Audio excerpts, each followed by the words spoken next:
ये आकाशवाणी गोरखपुर है। अब आप विकास चंद्र राय से क्षेत्रीय समाचार सुनिए।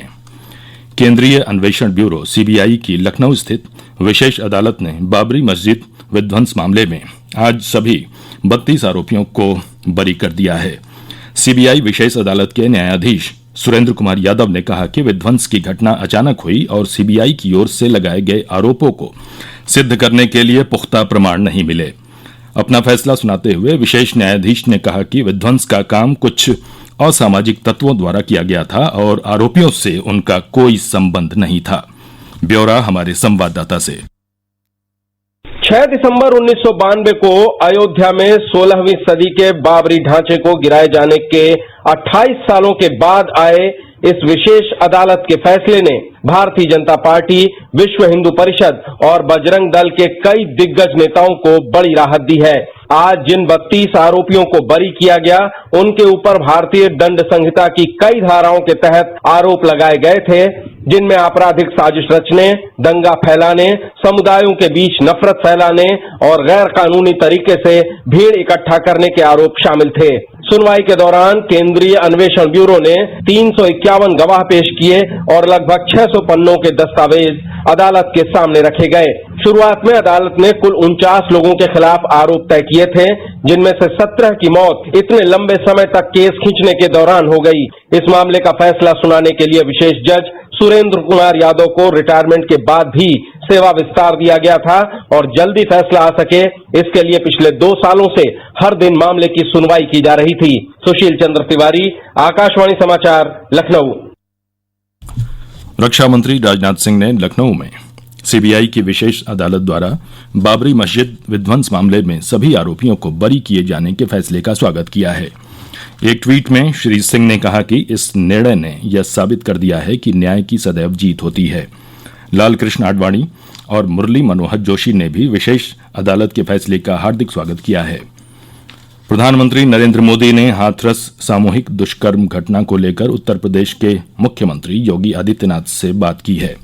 हाथरस में सामूहिक दुष्कर्म पीड़िता ने दिल्ली के अस्पताल में दम तोड़ दिया। प्रधानमंत्री नरेंद्र मोदी ने मुख्यमंत्री से दोषियों के खिलाफ सख्त कार्रवाई करने को कहा है।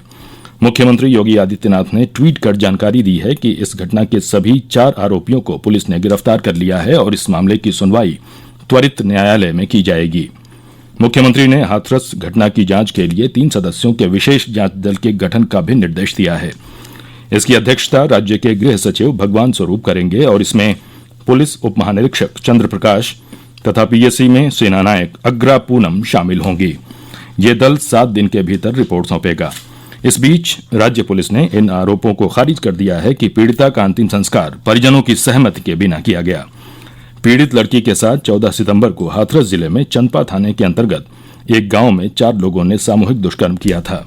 उसे पहले अलीगढ़ के अस्पताल में भर्ती कराया गया, लेकिन हालत बिगड़ने पर दिल्ली के सफदरजंग अस्पताल ले जाया गया। 15 दिन बाद कल उसने दम तोड़ दिया। उच्चतम न्यायालय ने देश में कोविड-19 महामारी और देश के विभिन्न भागों में बाढ़ को देखते हुए सिविल सेवा प्रारंभिक परीक्षा स्थगित करने से इनकार कर दिया है। संघ लोक सेवा आयोग द्वारा सिविल सेवा प्रारंभिक परीक्षा 4 अक्टूबर को आयोजित होनी है। न्यायमूर्ति एएम खानविलकर, न्यायमूर्ति बीआर गवई और न्यायमूर्ति कृष्णा मुरारी ने केंद्र से ऐसे उम्मीदवारों को एक और मौका देने को कहा है जो महामारी के कारण पिछली बार परीक्षा नहीं दे पाए।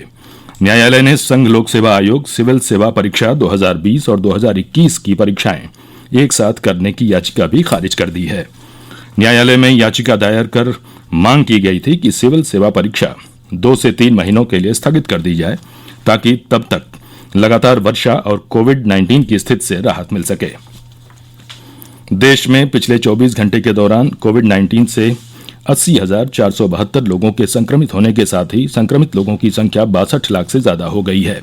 स्वास्थ्य मंत्रालय ने बताया है कि स्वस्थ लोगों की संख्या 51,87,825 होने के साथ ठीक होने की दर 83.33% हो गई है। कोविड-19 से कुल संक्रमित लोगों की संख्या 62,25,763 हो गई है, जबकि इस संक्रमण से एक दिन में 1,179 लोगों की मौत हुई है। मृतकों की कुल संख्या 97,497 हो गई है। वर्तमान में देश में कोरोना के 9,40,441 सक्रिय मामले हैं। समाचार समाप्त हुए। नमस्कार।